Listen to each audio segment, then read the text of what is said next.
طرف والے راستے یہ بھی گمراہیت کے راستے ہیں یہ راستے، مگر ہیں یہ گمراہیت کے راستے، اور یہ جو بیچ والا فرمایا راستہ ہے یہ میرا راستہ ہے۔ اچھا، اس راستے کے دونوں طرف کیوں لکیریں ہیں؟ تو اس کی وجہ یہ ہے کہ کچھ افراد کی وجہ سے گمراہ ہوں گے، کچھ تفرید کی وجہ سے گمراہ ہوں گے، کچھ حد سے بڑھ کر گمراہ ہوں گے، کچھ تنزلی کا شکار ہو کے گمراہ ہوں گے۔ تو میں عرض یہ کر رہا تھا کہ بعض مرتبہ کچھ خیر خواہ اہل اسلام کے سامنے اور اس نفس مطمئنہ کے سامنے اور قوت رحمانی کے سامنے اس طرح بھی آتے ہیں کہ وہ اپنا بھلا پن ظاہر کرتے ہیں، ہمدرد ظاہر کرتے ہیں، مگر ایک مومن کی فراست یہ ہے کہ وہ اس پردے کے پیچھے دیکھ رہا ہونا چاہیے۔ ہمیں اس کے خلوص پر شک نہیں ہے، خلوص ٹھیک ہے، مگر اس کے بعد والی تباہی پر اگر کوئی نظر لے جا سکتا ہے تو وہ وارث علوم نبویہ ہی لے جا سکتا ہے۔ ہمیں آپ کا خلوص قبول ہے، مگر علماء کی ذمہ داری یہ ہے کہ اس کے بعد والی تباہی پر بھی نظر رکھے۔ مثال کے طور پر میرے اور آپ کے امام احمد رضا فاضل بریلوی، اور یہ بھی یاد رکھیں کہ ہر عالم ایسا نہیں کر سکتا، یہ علماء اہل سنت ہی کر سکتے ہیں، اس لیے کہ جب ہندوستان میں ایک چال چلی گئی اور چال یہ تھی کہ ہندوستان کو دارالحرب ڈکلیئر کیا جائے، یعنی دارالحرب وہ جگہ ہوتی ہے جہاں مسلمانوں کو قیام کرنے کی اجازت نہیں ہوتی، ہجرت کر جانا چاہیے۔ تو یہاں باقاعدہ ایک اسکیم چلائی گئی کہ ہندوستان دارالحرب ہے، اور اس کا نقصان یہ ہوا کہ اس دھرتی سے لاکھوں مسلمانوں نے کوڑیوں کے بھاؤ اپنی جائیدادوں کو، اپنے کاروبار کو بیچا، اور یہاں سے ہجرت کی راستے میں کچھ مارے گئے، کچھ جہاں پہنچے انہوں نے بھی قبول نہیں کیا، کچھ واپس آئے تو کوڑیوں کے محتاج ہو گئے۔ مگر اس وقت جس مرد کلندر کی نگاہ نے اس کو بھاپا اور اس کے خلاف قلم اٹھایا، وہ میرا اور آپ کا امام احمد رضا فاضل بریلوی کی ذات تھی، اور آپ نے فرمایا سنو، جس بھارت میں معین الدین سو رہا ہو مسلمانوں، وہ دارالحرب نہیں دارالاسلام ہوا کرتا ہے۔ ارے جہاں پر تمہارے باپ دادا نے آ کر پرچم توحید کو گاڑا ہے، تم اسے چھوڑ کر کہیں نہیں جا سکتے۔ ارے سرکاریں بدلتی رہیں گی، فرق نہیں پڑتا، مگر تم ہندوستان میں اس لیے رہو گے کہ جب تک تم یہاں رہو گے پرچم اسلام بھی بلند رہے گا اور یہاں کی انسانیت بھی بچی رہے گی۔ ماشاءاللہ ماشاءاللہ، بہت اچھا، کیونکہ یہاں تمہارا اس قوم سے مقابلہ ہے، اگر مقابلے سے تم ہٹ گئے نا تو یہاں کے دوسروں کو یہ جینے نہیں دیں گے، کیونکہ ان کے ہاں پالیسی ہے جیو پر جینے نہ دو، جیو پر جینے نہ دو۔ مسلمانوں نے اس پالیسی کو آ کے بدلا اور فرمایا نہیں، بحیثیت انسان کوئی کسی قوم سے ہو، کوئی کسی قبیلے سے ہو، کوئی کسی کمیونٹی سے ہو، کوئی کسی مذہب کا ہو، بحیثیت انسان سب کو جینے کا حق ہے، اس لیے جیو اور جینے دو۔ یہ پالیسی اگر کسی نے لا کے دی ہے تو وہ اسلام کی دین ہے، اور یہ پالیسی مدینہ سے منورہ سے متعین ہوتی ہے۔ مکہ کی سرزمین پر بھی، عرب کی سرزمین پر بھی کچھ قبائل ایسے تھے جو کہتے تھے ہمیں جینے کا حق ہے، مگر نسوہ یعنی خواتین کو جینے کا حق نہیں ہے، اسی لیے بچیوں کو زندہ درگور کرتے تھے۔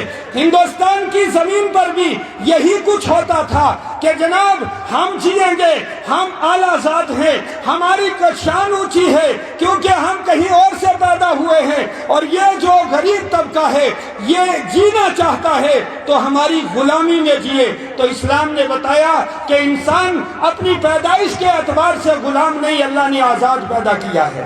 اچھا، میں تفصیل میں نہیں جاؤں کیونکہ وقت ہی نہیں ہے، مگر میں جو دو چار باتیں عرض کرنا چاہتا ہوں جامعہ کے تعلق سے، وہ یہ ہیں کہ ایسا ہوا سیدنا ابراہیم علیہ السلام جب حضرت اسماعیل علیہ السلام کو قربانی کے لیے لے کر گئے، شیطان حضرت حاجرہ کے پاس آیا، کہنے لگا جانتے ہو ابراہیم کہاں لے گئے اسماعیل کو؟ کہا قربانی کے لیے۔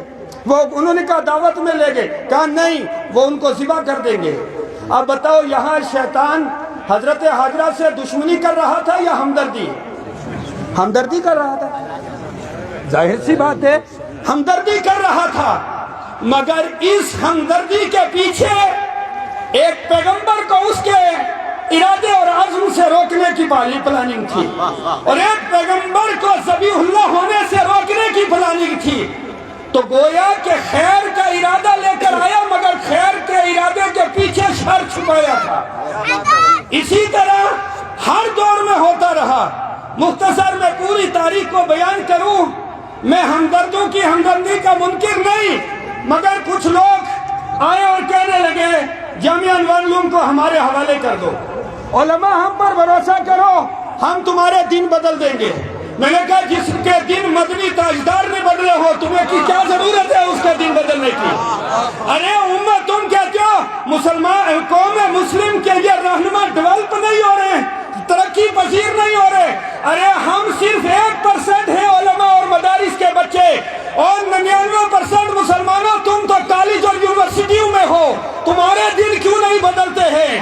اللہ کی قسم تم چاہتے یہ ہو کہ رسول اللہ کی یہ سنت ہٹ جائیں، کیونکہ جب کالج کی لیول سے بندہ آئے گا، جب یونیورسٹی کی لیول سے آئے گا، پھر وہ نعرہ کیا دے گا؟ وہ کہے گا داڑھی اسلام میں ہے، اسلام داڑھی میں نہیں ہے۔ میں نے کہا اسلام کا شعار داڑھی ہے، اگر تو داڑھی کی عزت نہیں کر سکتا تو دل میں محبت رسول بھی نہیں ہو سکتی ہے۔